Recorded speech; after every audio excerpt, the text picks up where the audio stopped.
Well, I want to talk about home. And home would be where you are.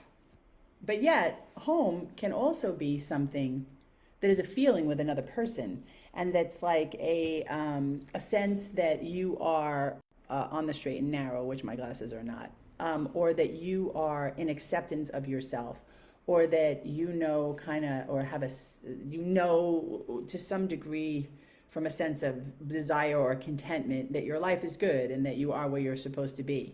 And I've heard like a lot of different forms of, this sense of coming home and what it means. And people find a sense of being at home in belonging in a group or being in a relationship or actually living close to where they grew up or maybe creating a new family in a place where they did not grow up. But either way, to me, this idea of home can feel like a sense of completeness created by things going on around me.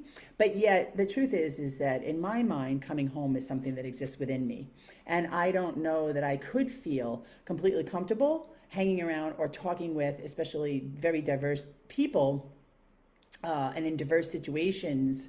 I would not necessarily feel like as home in the situations, especially those where people are different than me, if I wasn't feeling at home within myself. So, I just spent time with somebody who I love greatly. And we were talking about, being okay with oneself, not feeling like we have to ask permission of other people and other things, and even examining our own feelings later in life. We're both middle aged or a little past that, of really not feeling like we need to exist in this container where we, accept all authority or agree with everything that's happening. And yet we don't want to be like against anything, because there's nothing worse for creating a feeling of discord and not being content or home within myself as arguing or fighting with people, right? So how do I actually feel that sense of safety and security and being at home even when I'm disturbed, right? And we were talking about little things like maybe you learn how to say like, God bless you instead of fuck you. Even if the God bless you is tinged with a little bit of fuck you, like you're still kind of like trying to move over to the other side of just, I'll give you your space and you give me mine, and we can still both feel like we're at home. You know, I think it's a beautiful, wonderful, great thing to find people who you feel at home with and people who you feel comfortable with. It's so funny right now as I'm saying that.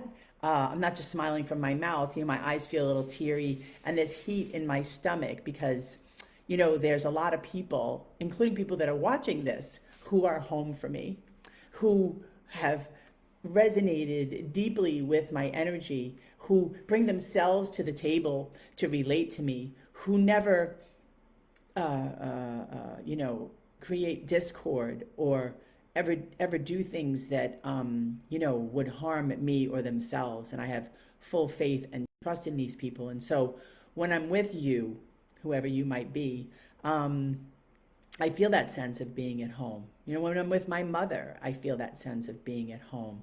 When I'm in certain communities and groups that I belong to, I feel that sense of being at home. And for me, that's really stable.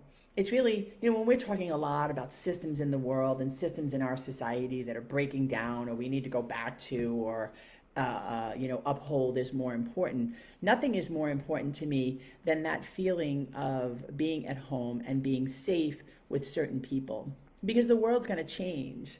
And the world, at least in my experience in the past couple of years, has felt incredibly disruptive. And yet I always know that no matter what's going on or how much it's disturbing me or whether or not I think it's right or wrong, or whether I'm afraid of what's happening, there's always these people I can go to and just spill my frustration and even spill my anger. I'm just going to touch on that for a second. Anger is such an incredibly disruptive emotion, and yet it needs to be expressed, at least in my impression, in my feeling, and in my healing and recovery from whatever happened to me that was damaging or difficult in my earlier life, right? And anger has a place, and I have learned to actually still feel at home and be angry at the same time. That was a feat of like magnanimous proportions. I can't even tell you, because I was so uncomfortable feeling or expressing some of those feelings like anger, and it made me feel really disturbed and not at home in my own body. Anyway, but I can feel at home in my body as I am without your permission any time of the day or night if I so choose. And then the best part of it is that there are those of you who, when I don't feel at home, welcome me anyway and provide the red carpet, you know, just roll it out for me just out of your blatant goodness. So I thank those of you who are like that and to that and for me. Okay, well, anyway, enough of that mushy sentimental shit. Thanks for joining me today. Have a great day.